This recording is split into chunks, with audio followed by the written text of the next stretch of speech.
Bonjour et bienvenue dans le podcast Essentiel, le podcast qui parle spiritualité incarnée, développement personnel, pour vous aider à reprendre votre bâton de pouvoir. Je suis Stéphanie Courty, accompagnatrice holistique, fondatrice d'Essentiel, et j'accompagne les personnes souhaitant rallumer ce feu intérieur pour vivre. Ici, nous parlons à cœur ouvert. Je vous partage des outils, des clés, qui vous permettront d'aller vers votre essence pour une vie plus alignée. Prête ? Prêt à recevoir votre bâton ? C'est parti ! Bonjour et bienvenue dans ce nouvel épisode du podcast Essentiel. Aujourd'hui, j'ai la joie d'accueillir Sandrine Pelé, qui est installée en tant qu'astrologue et kinésiologue et énergéticienne et plein d'autres choses. Et aujourd'hui, j'avais à cœur de vous présenter un autre outil que j'aime beaucoup, qui m'a beaucoup apporté, qui est l'astrologie. Bienvenue Sandrine. Bonjour et merci Stéphanie pour ton accueil. Avec grand plaisir. Alors, est-ce que, en quelques mots, tu peux te présenter et nous dire comment tu en es arrivé à te former à l'astrologie ? Eh bien, très tôt, à l'âge de 25 ans, je ressentais un mal-être en moi, un besoin en tous les cas de mieux comprendre qui j'étais et comment je fonctionnais. Donc à 25 ans déjà, je faisais pour la première fois mon thème astral. Quelque chose qui m'a complètement bluffée par la justesse en fait des informations et l'outil qui permettait vraiment de mieux se connaître. Ensuite, j'ai continué ma vie. C'est là où j'ai commencé à faire un travail sur moi, à aller voir des thérapeutes, notamment sophrologues, etc. Et j'ai continué ma vie autrement, on va dire basique, standard. J'étais à l'époque dans la gestion, la comptabilité et les finances, rien à voir avec ce que je fais aujourd'hui. Et il y a un moment donné dans ma vie, à l'âge de 40 ans, je sentais que j'étais plus du tout en accord avec ce que je faisais. En tous les cas, les chiffres me parlaient plus et j'ai fait un burn-out. J'étais responsable à l'époque, responsable administrative et comptable, et j'ai fait un burn-out où je suis partie en fait de mon entreprise. J'ai démissionné et j'ai commencé à me former à l'énergétique et à plein d'autres outils qui m'ont emmené en fait jusqu'à aujourd'hui l'astrologie et la pratique en kinésiologie. Ok. Et en quelques... Donc aujourd'hui, tu pratiques, t'es installée, donc t'es en Vendée. Oui, je pratique à Bretignolles-sur-Mer, mais je me déplace aussi quand les personnes peuvent pas se déplacer. Je me déplace aussi chez les personnes parce que ce soit au niveau de l'astrologie ou de la kinésiologie, je peux apporter avec moi mes outils. Je pratique aussi à distance. J'ai déjà effectué plusieurs thèmes et révolutions solaires, notamment pour une personne en Allemagne, pour une personne au Québec. J'ai fait aussi à Toulouse. Donc voilà, donc s'il y a des besoins, en tous les cas dans toute la France, je le fais aussi en distanciel. Tu fais en visio ? Je fais en visio, oui, ouais. Exactement. D'accord. Oui, c'est ça. Ok. Et alors, c'est quoi l'astrologie ? Parce que il y a encore quand même beaucoup de personnes qui pensent que l'astrologie, c'est l'horoscope à la radio. Alors, c'est bien plus que l'horoscope à la radio. L'astrologie, c'est vraiment un outil de connaissance de soi où, à travers un thème astral, on va voir, en tous les cas, les capacités de la personne, ce dont pourquoi elle est faite, comment elle communique, comment elle relationne avec elle, au niveau de sa carrière professionnelle, ce dont pourquoi elle est faite, etc. Et à travers un thème astral, on peut aussi voir toutes les peurs inconscientes, toutes les blessures avec lesquelles on est venu sur cette terre. C'est vraiment un outil de connaissance de soi et qui permet de vraiment comprendre qui on est et comment on fonctionne. Donc c'est vraiment un outil, c'est bien plus que l'horoscope, c'est pas juste je lis mon horoscope, le signe solaire, c'est bien plus que ça, c'est une multitude d'informations qui permettent vraiment de mieux comprendre comment on fonctionne.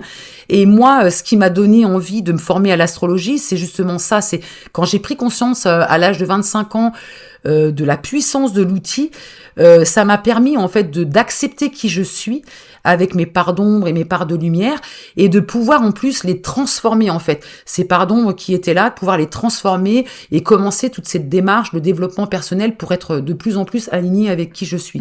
Donc c'est vraiment un outil de connaissance de soi. Ouais, je trouve que c'est un outil qui se complète bien avec la numérologie, un thème numérologique ou le human design où on a fait un épisode avec Natacha. On n'a pas, alors il y a des informations qui se regroupent et fort heureusement, mais on n'est pas tout à fait sur les mêmes niveaux de lecture, de compréhension de soi.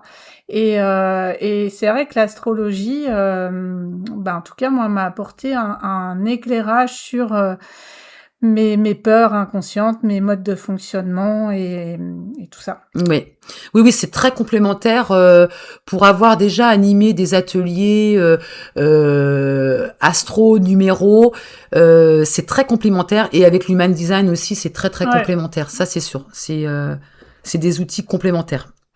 Donc, si on veut aller plus loin dans l'astro, toi, tu proposes des lectures de thèmes et de la révolution solaire, comme en Human Design d'ailleurs, où Natacha nous présentait ça. Est-ce que tu peux nous en dire un petit peu plus? Tout à fait. Alors, le thème astral, en fait, c'est vraiment, quand je fais le thème astral, c'est la carte du ciel au moment de la naissance. C'est en fait, c'est le mode d'emploi, si je peux employer un mot, on va dire commun. C'est le mode d'emploi pour toute notre vie. Donc déjà ça c'est vraiment la base, je dirais, quand on commence, c'est bien d'avoir son thème parce qu'on comprend vraiment comment on fonctionne et comment les choses s'articulent pour toute notre vie. La révolution solaire, là, c'est plus comme une boussole, une guidance pour l'année. Donc ça, la révolution solaire, c'est à partir de la date de l'anniversaire en cours jusqu'à la prochaine date d'anniversaire. C'est en fait qu'est-ce qui va se jouer pour l'année en cours. Par rapport aux alignements des planètes de l'année en cours. Exactement. Donc, il va y avoir des années où ça va être des années propices pour se former, des années pour faire des rencontres, des années pour évoluer au niveau professionnel, des années pour investir. Enfin, à travers une révolution solaire, on peut voir tout ça.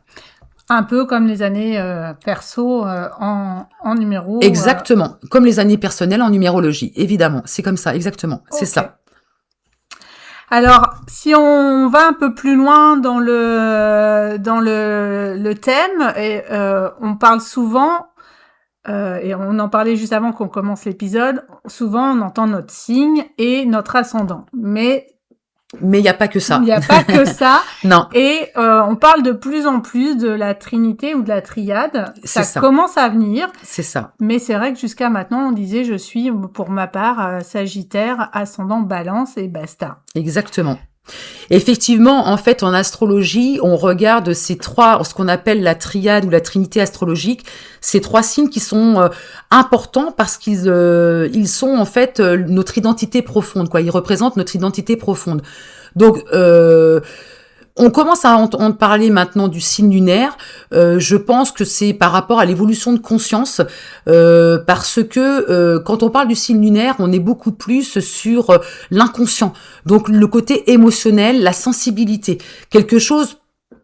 Je pense que c'est en lien avec l'évolution de la société, l'évolution des énergies et les éveils de conscience qui fait qu'aujourd'hui, en tous les cas, on attache de l'importance à l'émotionnel et à l'inconscient. Et donc, c'est pour ça qu'on en entend parler de plus en plus. Dans la Trinité, donc forcément, il y a le signe solaire qui est donc là l'identité, le je suis, c'est l'ego. C'est vraiment cette volonté, l'essence, c'est qui je suis réellement. C'est vraiment, donc là, on est sur le conscient, en fait. Le signe solaire, c'est vraiment le conscient. C'est qui je suis et ce que je cherche à accomplir dans ma vie. Donc ça, c'est le premier signe qu'on va regarder. Pour moi, c'est Sagittaire. Je suis née en décembre. Exactement. Donc le Sagittaire, on sait que c'est un signe qui a tendance à grossir, qui est donc un signe très expansif, qui est beaucoup attaché au dogme de la vie, à la spiritualité, les études. Donc je me souviens de ta vie d'avant, tu as fait des grandes études. Le Sagittaire, c'est quelqu'un qui est aussi très attaché aux études. Il a besoin de donner du sens à sa vie et tout ce qui est voyage, les cultures étrangères, c'est quelque chose qui le passionne. Donc déjà, un soleil en Sagittaire, voilà, ça va être ça, effectivement. Donc ça, c'est pour le soleil. Ensuite, il va y avoir l'ascendant. Donc l'ascendant, c'est plutôt le costume que je porte, c'est comment j'agis avec les autres. Donc c'est pour ça que je pense que on parlait plus de ces deux signes-là, parce que c'est effectivement dans nos sociétés d'avant des choses auxquelles l'ego, qui je suis et comment je suis en public, c'est quelque chose qu'on regardait beaucoup. On regardait beaucoup moins l'émotionnel. Donc l'ascendant, c'est vraiment, oui, le costume que l'on porte, notre manière d'agir, c'est en fait la porte d'entrée de notre personnalité. Notre ascendant, il va nous permettre, les qualités de l'ascendant va nous permettre de réaliser notre mission de vie qui est représentée par le soleil. Et c'est pour ça qu'on dit que l'ascendant prend le dessus à partir d'un certain âge. C'est surtout parce que effectivement, au début, quand on démarre, quand on arrive dans la vie, on est beaucoup dans notre soleil en fait. Et l'ascendant en fait, à un moment donné, et c'est aussi pour ça comment on agit, parce que quand on est enfant, on n'est pas forcément encore toujours en lien avec la société, mais quand on commence à avancer dans l'âge et qu'on devient adulte, effectivement, on se présente de notre façon et on se présente sous le signe de l'ascendant et de l'énergie de l'ascendant, beaucoup plus. Et c'est pour ça qu'on dit qu'à partir de 40 ans, souvent on a l'impression que l'ascendant il prend le dessus sur notre vie. C'est pas tout à fait comme ça qu'on le voit, mais c'est parce qu'en tous les cas, avec les qualités de notre ascendant, on va réaliser encore plus notre mission de vie qui est représentée par le soleil. Donc toi, par exemple, Stéphanie, tu as un ascendant en balance, donc tu vas chercher, la balance c'est un signe d'air, c'est un signe qui va chercher beaucoup plus l'harmonie, qui va essayer de relationner, ça va être important de relationner avec l'autre et d'être en partenariat avec l'autre. C'est vraiment quelque chose d'important et quand je dis l'harmonie, ça va être l'harmonie dans tout. Ça va être l'harmonie avec soi-même, donc à l'intérieur, se sentir en harmonie, se sentir aligné, l'harmonie avec les autres, mais aussi l'harmonie dans la maison, l'harmonie dans mon cabinet avec lequel je travaille aujourd'hui. C'est vraiment ça. Et on dit aussi que ce sont des médiateurs, parce que souvent ce sont des signes qui n'aiment pas les conflits et qui sont souvent là, en tous les cas, pour servir de médiateurs, donc des gens qui sont très à l'écoute et qui ont aussi cette intuition et cette écoute développée. Ok. Voilà. Et pour terminer, excusez-moi, donc là j'ai parlé du soleil, de l'ascendant, et pour terminer, donc le signe lunaire qui fait partie donc de cette triade astrologique, ça représente là plutôt le côté inconscient, donc les émotions et tout ce qui touche à la sensibilité, les besoins affectifs. C'est aussi comment là je me comporte dans mon intimité. Donc c'est vrai que c'est aussi quelque chose, comme ça reste quelque chose d'un peu plus intime, eh bien les gens évidemment à l'extérieur le voient pas forcément, et c'est aussi certainement pour ça qu'on en parle moins. Et c'est souvent aussi ce qui est lié à l'enfance, donc à l'intimité, à l'enfance. Ce qui nous construit en fait. Ce qui nous construit évidemment. Et donc par exemple pour faire le lien avec toi Stéphanie, tu as donc ta lune en Lion et en maison 10. Donc la lune en Lion, c'est quelqu'un qui a besoin d'être vu et reconnu. Donc dans ses émotions, dans son intimité, de sa façon inconsciente, Stéphanie, quand tu étais enfant, tu avais certainement besoin qu'on te reconnaisse pour qui tu étais. Et quelque part, les gens qui ne t'ont pas reconnu pour ta sensibilité, pour ton besoin d'harmonie, etc., ça a dû te toucher. Donc pareil, dans ta vie d'enfant, tu as dû certainement vivre des expériences qui ont fait qu'on n'a pas reconnu la petite fille que tu étais, et ça vient forcément toucher ton émotionnel et même dans l'intimité, donc avec tes parents quand tu étais enfant, et maintenant dans ta vie d'adulte, dans ton couple. Très important d'être reconnu pour toi en tant que femme, en tant que mère, en tant qu'enfant, enfin, etc. Voilà, donc ça, c'était quelque chose pour faire le lien avec toi qui était très important. Et pour faire le lien avec la maison 10, parce qu'en fait, après... Alors, c'est quoi les maisons ? Oui, les maisons, en fait, c'est le domaine, c'est les pièces de vie, en fait. C'est le domaine dans lequel ça se passe. Dans l'astrologie, il y a 12 signes. Ouais, donc là, ce qu'on connaît, le Bélier, Taureau, etc. 12 signes, donc 12 signes du zodiaque. Donc 12 énergies. Le signe, c'est l'énergie. C'est qui je suis en fait. C'est l'énergie du signe. Ouais. Et ensuite, dans un thème astral, les maisons aussi ont une importance. 12 signes, 12 maisons. Chaque signe a une maison qui lui correspond. Les maisons, c'est les domaines de vie. Exactement, ce sont les domaines de vie, les pièces de vie. Donc là, c'est plutôt qu'est-ce qui se passe dans ce domaine de vie, dans cette maison. Par exemple, la maison 1, c'est quoi ? La maison 1, c'est la maison du secteur de vie, c'est l'identité. C'est la maison de l'ascendant, en fait. D'accord. Donc, pour trouver la maison 1, effectivement, il est important de savoir sa date de naissance. Parce que la maison 1, pour Stéphanie, qui a un ascendant en balance, va pas être le même que pour moi, par exemple, qui a un ascendant en capricorne. Donc, la maison 1, elle démarre toujours à l'ascendant.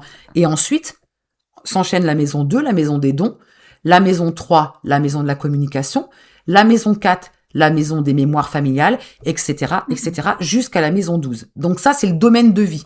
On peut dire que c'est comme les pièces d'une maison, les pièces d'une vie, quoi. La personne qui m'a formée, elle parle souvent des pièces du château.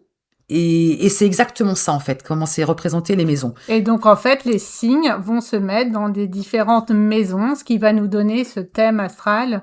D'ailleurs, je vous invite, on l'a pas dit, mais je vous invite à aller télécharger votre thème astral. Il y a des sites. Il y a des sites, Evozen, oui, il y a plusieurs sites sur Internet. Alors bien évidemment, toujours être prudent par rapport à l'interprétation. De toute façon, quand on ne s'y connaît pas, on n'arrive pas à décoder, ça, voilà. c'est sûr. Et même une petite parenthèse, parce que maintenant, avec les nouvelles technologies, ChatGPT, etc., je sais, parce qu'on m'a interpellé sur ça, si on demande à ChatGPT de sortir son thème, il va effectivement sortir un thème, mais qui n'est pas du tout juste, parce que par exemple... moi, il s'est gamellé. Moi, je l'ai fait pour c'est voir, ça. Et il m'a sorti n'importe quoi. C'est ça. Moi, j'étais ascendant Sagittaire, alors que je suis pas ascendant Sagittaire, et j'avais ma lune, je sais plus. Bref, donc, quelque part, ça me rassure, parce que je me dis, même si les nouvelles technologies, elles arrivent, et c'est OK, hein, il y a aucun souci avec ça, mais en tous les cas, dans l'interprétation, il y a plein d'erreurs, et mieux vaut s'adresser à des professionnels. Je suis d'accord. Voilà, c'est donc, ça. Donc, 12 signes, 12 maisons. Exactement. Et si on reprend au niveau des signes, les 12 signes, ils se rangent dans 4 grandes catégories en fonction des éléments air, eau, feu et terre. Exactement. Donc pour expliquer un peu, donc tout ce qui touche les 3 signes du feu, donc c'est Bélier, Sagittaire et Lion.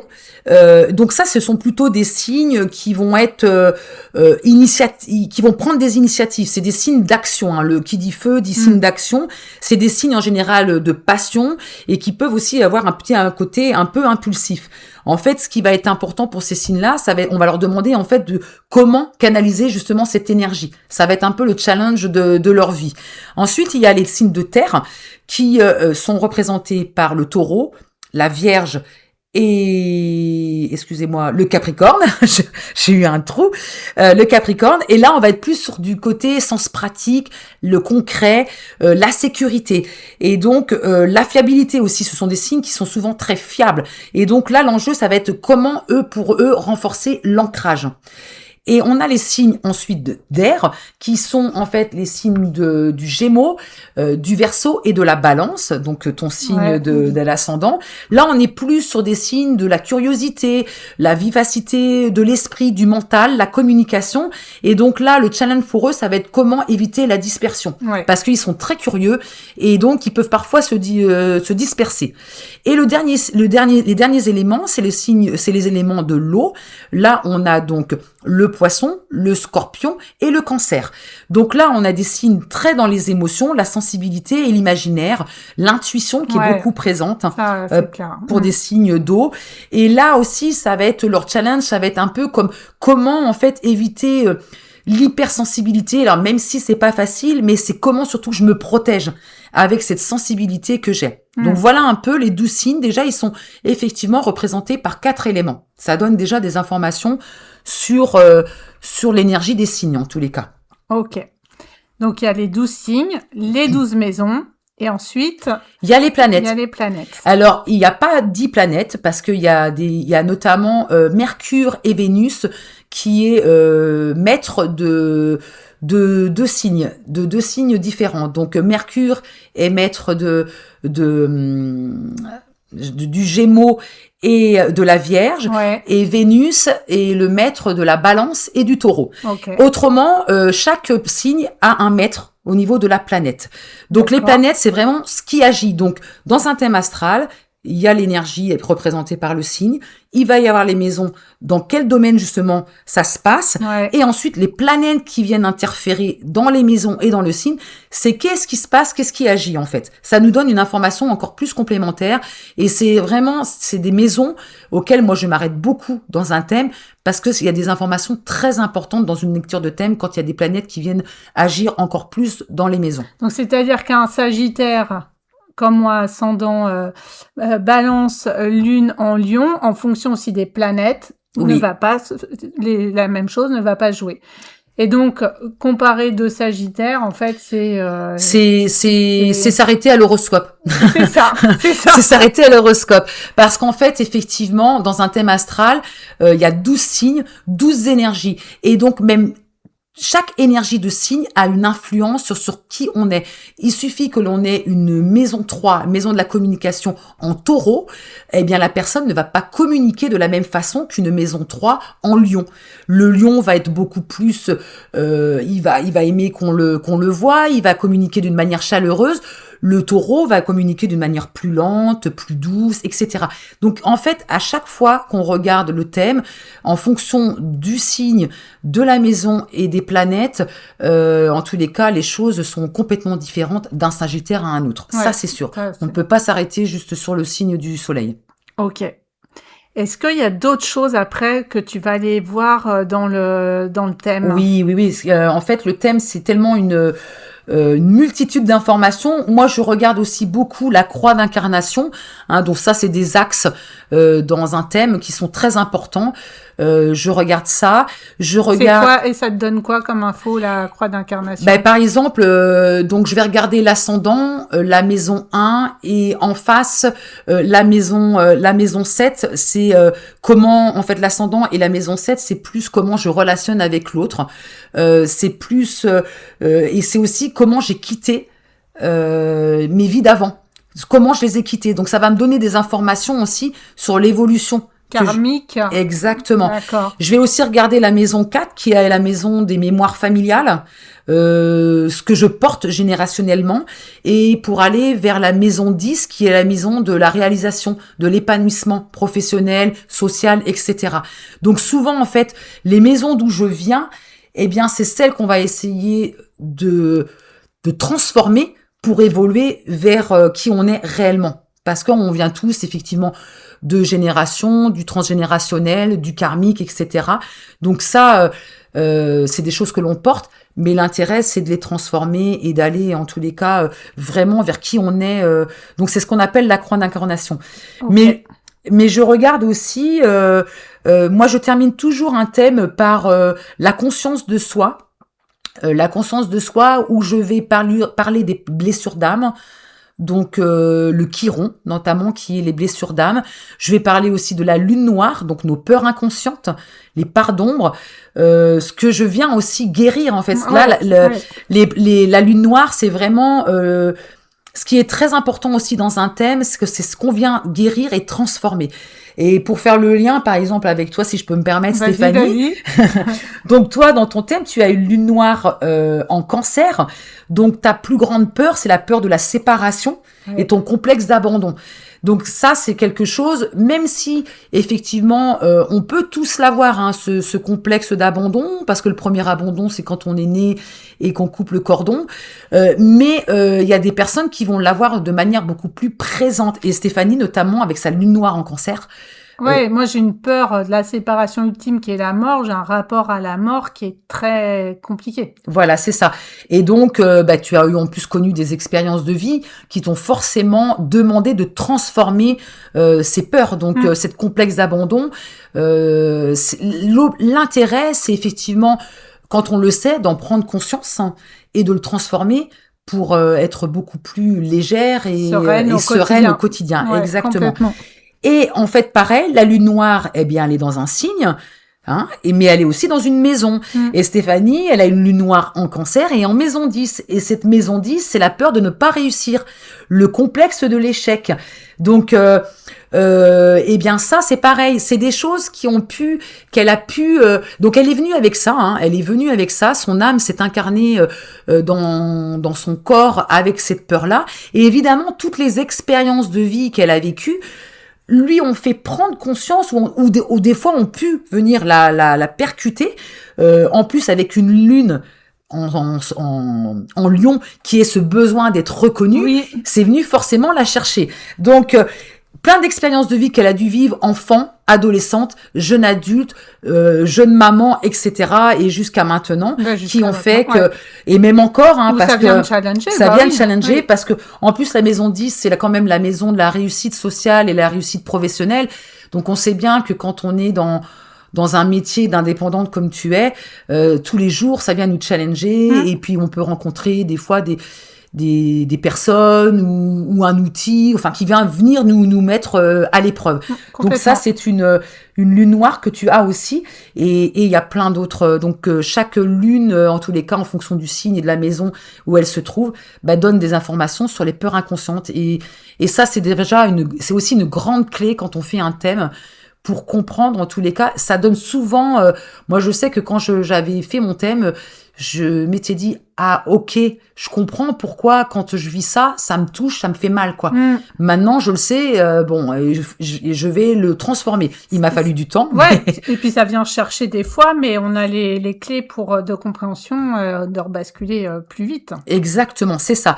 Donc, pour revenir sur la conscience de soi, donc voilà, je vais regarder le Chiron, qui est la blessure d'âme, la lune noire, qui est plutôt nos peurs inconscientes, et je vais, en fait, faire prendre conscience à la personne, si à travers un thème, comment s'expanser et vivre vraiment sa liberté d'adulte, un adulte unique, et pour être libre en tant qu'adulte libre.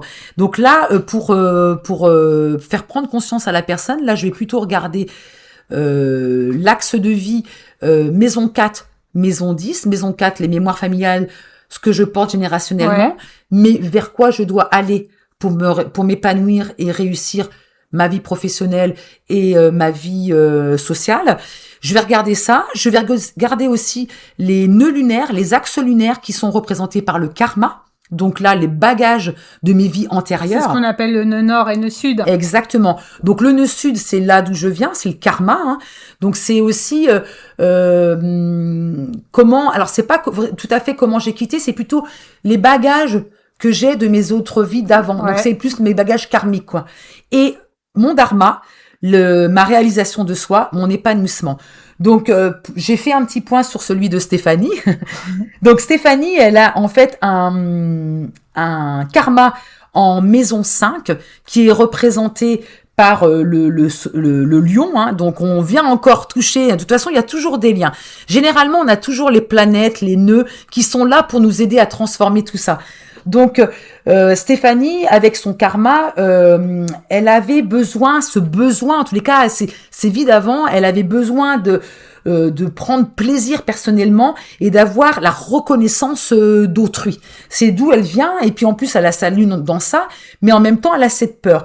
Et on lui demande aujourd'hui d'aller plutôt vers une maison 11, un nœud nord en maison 11, donc son dharma, donc la réalisation de soi, qui est plutôt de faire des choses qui vont en fait, en tous les cas, l'aligner avec elle-même et sans attendre le bénéfice personnel et la reconnaissance des autres. De le faire pour moi, exactement, et pas par rapport aux autres. Exactement. Donc, en fait, et c'est ce qui va lui permettre, en fait, de vraiment développer en plus l'estime des autres et l'admiration qu'elle cherche depuis très longtemps. Donc, en fait, il faut juste qu'elle se fasse confiance avec les outils qu'elle met en place aujourd'hui. La confiance, l'éternel sujet de ma vie. Exactement. On le retrouve partout. Hein. Voilà, c'est ça. Et puis, elle a aussi son nœud sud qui est en signe, donc sur un signe du poisson, qui est donc beaucoup lié à la sensibilité, beaucoup de compassion. Et Stéphanie, en fait, un nœud sud en poisson, ça veut dire que dans les vies d'avant, et même au début de sa vie ici, aussi, elle s'est beaucoup adaptée aux autres. Elle s'est beaucoup adaptée au système. Parce que elle avait beaucoup de compassion et quelque part, elle ne cherchait pas à faire de vagues en tous les cas. Et ce qu'on lui demande aujourd'hui, c'est de s'incarner plus. Enfin, en tous les cas, elle a un dharma en vierge, donc c'est vraiment l'incarnation. La vierge, c'est le corps, et en fait, c'est vraiment donner du sens à ce qu'elle fait et être créateur de sa vie et de ses rêves, en tous les cas. Donc, moi, j'ai envie de dire, t'es en plein dedans. Tu y vas vers ton dharma, en tous les cas. Je trouve que, en te connaissant un petit peu, que tu vas vers ce dharma qui aujourd'hui te représente et sur lequel tu peux te faire confiance, quoi. Oui, et c'est vrai que quand j'avais fait mon thème astral il y a quelques années, je me suis dit, voilà, ce changement de vie, de ce changement pro, ce changement amoureux, enfin tout ce qui a été en fait depuis ce dernier cycle, c'est complètement aligné en fait. Et là, et où je me sens bien, où j'ai plus de burn-out, où j'ai voilà. Complètement, tout à fait. Et en fait de faire un thème astral, ça permet, je trouve, ça n'enferme pas comme un thème en numéro. Exactement. Ça donne des pistes de compréhension de soi pour mettre en place des actions. Exactement. Et pour être plus aligné avec qui on est et se réaliser pleinement. Et effectivement, quand on regarde son parcours et toutes les clés qui sont données à travers un thème, tu as exactement raison. C'est vraiment ça. C'est vraiment un outil qui permet de mieux se comprendre et de transformer et donner des clés pour son évolution. Ça, c'est sûr. Et la dernière chose que je regarde aussi, toujours dans cette expansion, c'est la part de fortune. La part de fortune, c'est en fait ce à quoi j'aspire, en fait. Donc c'est souvent en fait des clés qui nous sont données aussi pour réaliser en fait notre vie. Donc Stéphanie en fait elle a sa part de fortune qui est en fait cultiver la spiritualité. Sa part de fortune, si je me souviens bien, parce que là je l'ai pas noté, elle était en Sagittaire. Oui, c'est ça, elle est en Sagittaire. Donc en fait, on lui demande de cultiver la tolérance, l'ouverture d'esprit, donc s'ouvrir. Le Sagittaire, comme je disais tout à l'heure, c'est s'ouvrir aux autres cultures, l'ouverture d'esprit et cultiver en fait la spiritualité. Donc tu es vraiment dans chose que je faisais pas avant en fait. Tout à fait. Tout à fait. En fait, ton parcours de vie t'a emmené à ça. Et aujourd'hui, ce qui est chouette, c'est quand on fait son thème aussi, quand on a avancé dans la vie et qu'on a eu des prises de conscience, eh bien, ça confirme et ça conforte, ça rassure. On se dit, ah ouais, là, je vais vraiment vers la réalisation de moi. Autant de faire plus jeune et ne pas se prendre des gros trucs. Oui, dans la vie. Dans la vie, complètement. Ça, c'est vrai. Et de réaligner avec douceur. C'est vrai, parce que moi, j'ai fait le thème notamment à mes enfants, et c'est vrai que mes enfants l'ont dit respectivement, maman, tu devrais faire ça dans les lycées. Ça permettrait aux jeunes de mieux se comprendre, de savoir comment ils fonctionnent et aussi de pouvoir se réaliser, s'orienter vraiment vers ce qui est aligné avec eux, quoi. C'est vrai, par contre, rentrer dans l'éducation nationale, c'est pas toujours simple. Non, mais c'est vrai qu'un thème, c'est important c'est vraiment un outil de connaissance de soi, et qu'on soit jeune ou moins jeune, en tous les cas, c'est vraiment une clé, c'est vraiment un bel outil pour mieux se connaître et mieux se comprendre. Ok. Et ça dure combien de temps, un thème Alors pour avoir un rendez-vous, alors il y a en tête à tête quand en tête à tête, c'est au moins 2 heures de rendez-vous. Ouais, c'est ça. Ouais, c'est 2 heures de rendez-vous parce que j'aborde donc là toutes les maisons en détail, j'aborde les planètes, et en plus là j'ai pas parlé, mais les planètes elles aspectent aussi entre elles, c'est-à-dire qu'elles discutent, si je peux dire, entre elles, donc ça donne d'autres éléments. Donc ouais, il faut au moins compter 2 heures de rendez-vous. Donc, mais après les 2 heures, moi je suis toujours ravie de voir les gens quand ils sortent d'un rendez-vous, d'un thème astral, avec le sourire et de comprendre, d'être légitime aussi, de se donner une certaine légitimité, de se dire ah bah oui je comprends en fait, je suis comme ça, et aussi de leur donner des clés d'évolution et des clés de transformation, et de voir les gens partir avec le sourire, c'est vraiment un vrai bonheur.